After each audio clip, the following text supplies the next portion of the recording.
Baik pemirsa, kita kembali bertemu di segmen kedua, tetap di acara Inspirasi Sukses kerjasama Jember 1 TV dengan Gold Dream Indonesia, konsultan SDM dan manajemen. Dan kita tetap didukung penuh oleh Bernadiland, perumahan di tengah kota dengan suasana pegunungan.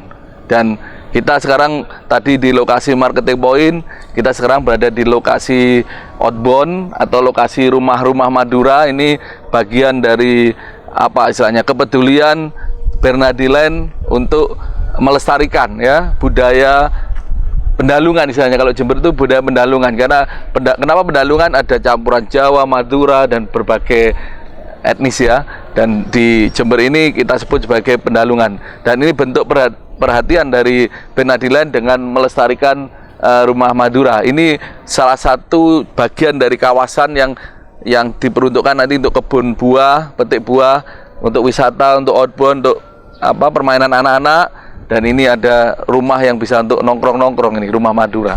Ya, ini khusus dibuat untuk masyarakat Jember. Siapapun bisa ke sini, tidak hanya penghuni perumahan.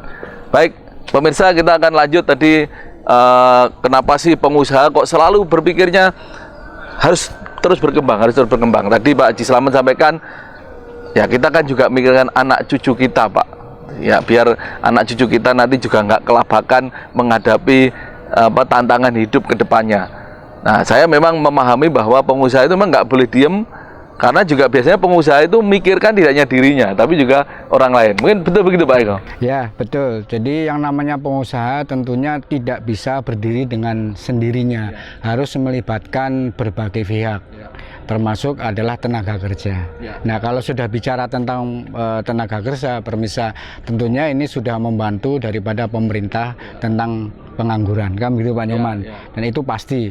Nah, kaitannya dengan tenaga kerja ini, tentunya seperti Pak Haji Slamet nantinya akan melibatkan beberapa orang, termasuk saya sendiri gitu. Ada 13. Misalkan Pak Eko berapa ini tenaga? Nah, ini ada 13 orang yang terlibat langsung lah. Ya, itu ada 13 kepala keluarga. Oke, ya, itu kan artinya, berarti ada kepedulian ya. Pengusaha ini juga akhirnya juga menampung tenaga kerja gitu ya. Ya, betul. Dan bayangkan Pak Nyoman dan pemirsa Jember 1 di rumah, seandainya satu pengusaha itu bisa tumbuh dan berkembang, artinya membuka usaha baru seperti Pak Haji Slamet ini, ekspansi satu usaha lagi, menampung misalkan ada 4 tenaga kerja, berapa pengusaha tinggal ngalihkan. Dan akhirnya bertumbuh bahwa di Indonesia ini bukan hanya 1,6% yang ikut, ya penguasanya akan berkembang menjadi sesuai standar dari WHO yaitu 2%. Dan ini akan sejahtera rakyat kita gitu. Ya, dan memang suatu daerah atau negara ini akan maju kalau jumlah pengusahanya minimal 2% kan Pak ya. Jadi memang peran pengusaha ini pemirsa sangat besar, karena pengusaha ini yang akan menggerakkan ekonomi masyarakat ya, sehingga negara akan terbantu oleh banyaknya pengusaha ya, sehingga negara itu akan makmur. Nah, kemudian Pak Haji Slamet sudah nampung berapa orang ini Pak? Alhamdulillah sekarang ini sekitar 7 orang. 7 orang ya. Nanti kalau ada outlet yang baru itu pasti tambah lah. Mungkin kisaran 4 bisa ya. Insyaallah. Ya, itu sudah nampung sekian ya, 11 orang gitu ya. Ya, itu yang langsung. Belum yang tidak langsung, misalkan orang yang nyuplai produknya ya. Nanti itu lengkap ya Pak Haji ya. Yang mau dijual semua oleh-oleh Jember ya. Oke, cuma nanti yang terbanyak tentunya mungkin edamame itu ya. Ikonnya edamame. Oke. Ya, jadi itu pemirsa, peran pengusaha sangat luar biasa. Nah, sekarang Pak Haji, kira-kira sudah diprediksi tantangan ke depan apa? Bukan masalah kan, tantangan ke depan apa ketika outlet sudah mulai buka nanti? Tantangan ke depan ini insya Allah saya harus membesarkan SDM-nya. SDM-nya ini yang mana saya sendiri SDM-nya sangat terbatas. Ya. Jadi saya ingin memiliki SDM ini yang benar-benar utama itu jujur. Ya. Karena modal utama saya ini kalau kita punya SDM jujur itu kita tenang kerja. Ya. Jangan sampai kita itu dibodohi. Meskipun SDM sekarang itu anak-anak pintar, tapi kadang minteri gitu loh. Nah, ini yang harus hati-hati. Nah, makanya dari itu saya harus belajar dari nol, karena ini milik toko ini awal saya memiliki harus menguasai. Setelah saya kuasai, ketika nanti saya udah pakai sistem, saya tinggal ngontrol saja. tentunya memang pemirsa kalau mau berkembang kan badan kita tetap satu, tidak mungkin dibelah-belah untuk nunggu usaha-usaha yang lain kan begitu. Berarti kita ada pendelegasian, ada SDM yang kita serai untuk menangani kan begitu.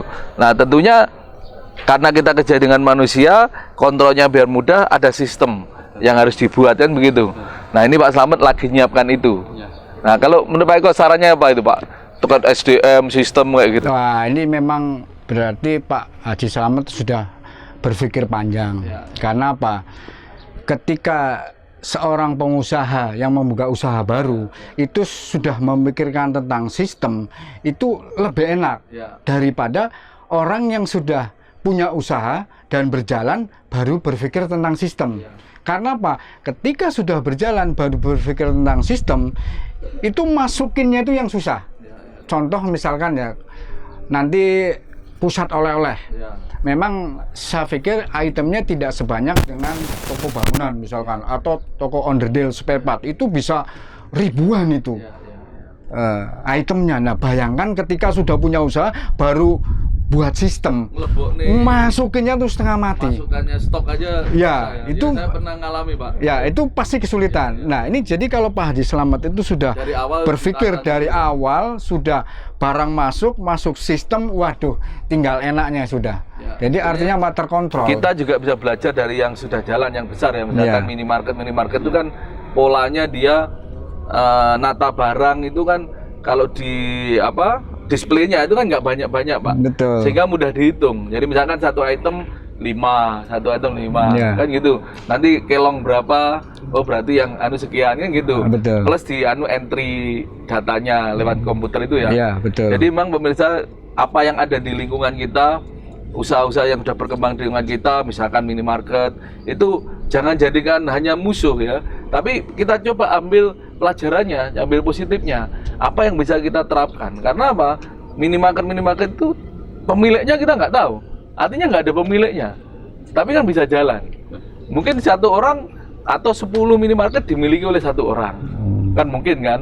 Karena sistemnya kuat, SDM-nya juga bagus, kontrolnya juga bagus, akhirnya bisa model seperti itu diserahkan ke pihak lain kan gitu, atau betul. SDM yang ada. Ya, pendelegasian. Nah, pendelegasian. Jadi dalam mau mendelegasikan ada dua, harus siapkan SDM-nya dan sistemnya. Kemudian nanti kontrolnya ini yang juga harus kontrol penting dilakukan ya.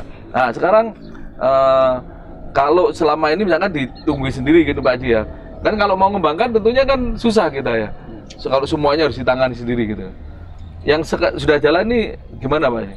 Kalau selama ini saya kan masih pakai karyawan untuk mendistribusikan ke toko-toko, sama untuk kirim ke luar kota cukup kita konfirmasi ke travel atau pakai bis gitu, kita sudah selesai. Tapi kan ke depan kita harus bisa besar lagi, karena saya berharapkan di toko sekitar saya itu nanti kan juga ada istilahnya para pedagang kecil yang akan ikut nah itu pasti nanti menambah juga keramaian, juga tenaga kerjanya juga akan terserap. Harapan saya seperti itu, maka saya ini harus saya siapkan. Tentunya ini lebih lebih rumit lah ya Pak Haji ya, karena di situ memang di satu lokasi tapi item barang, perputaran barang mungkin lebih cepat ya. Dan uang kan dia cash kan uang cash kan gitu. Nah itu monggo Pak, apa yang bisa diberi masukan nih untuk Pak Haji tadi? Ya, kalau menurut saya secara pribadi Pak Nyoman, jadi apa yang disampaikan tadi ya memang sesuatunya pasti akan menjadi rumit ya. Tapi justru semakin rumit semakin banyak tantangan, dan ketika tantangan itu bisa kita lewati, surganya semakin indah. Iya. Jadi kalau di ayat itu fa inna ma'usri yusra, inna ma'usri yusron ya. Bersama kesulitan ada kemudahan ya.